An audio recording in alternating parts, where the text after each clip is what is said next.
9위 볼까요?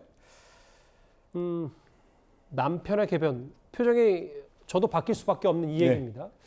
며칠 전 광명에서 아내와 두 아들을 잔혹하게 살해한 그 남편이 구속이 됐습니다. 그런데 오늘 구속되기 전에 반성은커녕 이런 말을 했습니다.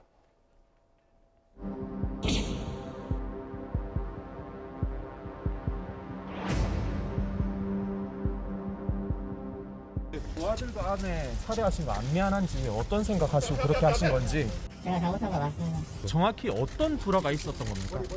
제 어머니는 버려졌고 저는 뭐 ATM 기계가처럼 일만 시키고 뭐 조금씩 오라가 쳐서 그런 거 같습니다. 죄송합니다.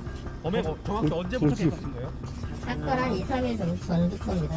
이게 원인 다 피해자이겠다고 생각하시는 건가요? 아닙니다. 그렇게 미친 거 아니에요.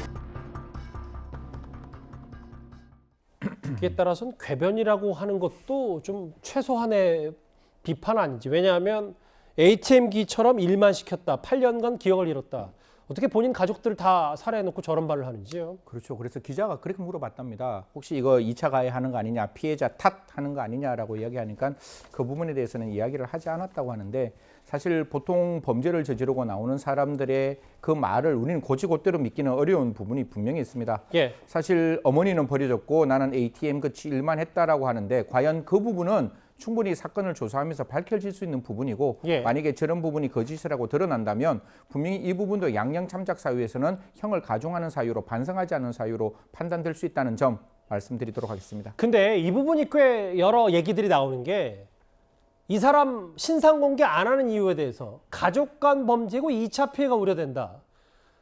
그러니까 무슨 뜻인지 알겠는데 또 직관적으로는 안 와서 왜 신상 공개를 안 하는지, 흉악범인데 이 부분은 어떻게 판단하세요? 저도 이 부분에 대해서 질문들을 많이 받았는데요. 사실 우리가 신상 공개를 하려면 특정 강력 처벌 등에 관한 법률에 4가지 요건이 있습니다. 예. 다들 아시겠지만 중대한 범죄가 이루어지고 그 중대한 범죄의 증거가 충분하고, 그 다음에 지금 경찰이 이야기하고 있는 공공이익, 재범의 방지, 예. 범죄 예방, 그리고 청소년이 아닐 것인데, 사실 공공의 이익이 있다고 볼 수 없다는 것은 경찰 측의 입장인 것이고, 그래서 대한민국에서는 신상공개심의위원회라는 곳을 열어놓습니다. 예. 거기서 집단지성을 가지고 정말 공공의 이익이 있는지 없는지를 살펴보는 그런 절차가 있고 위원회가 있으니까요. 저는 경찰의 입장에서는 충분히 저런 이야기를 할 수 있는데, 그러면 신상공개위원회 가서 공공이익 없습니다, 이건 절대로 신상공개하면 안 됩니다라고 위원회에서 좀 이야기를 했으면 어땠을까? 그게 아니라 경찰 스스로 결정을 하다 보니까 경찰의 결정이 왜 저렇게 났는지에 대한 설명이 아주 없어서 국민들 입장에서는 의아하다, 이런 어떤 말들이 나오고 있습니다. 좀 더 바로 말씀을 드리면 이 부분이에요. 가족 간 범죄고 2차 피해가 우려되는데 정말 안타깝게도 다 가족이 고인이 됐다면, 제 말이 예.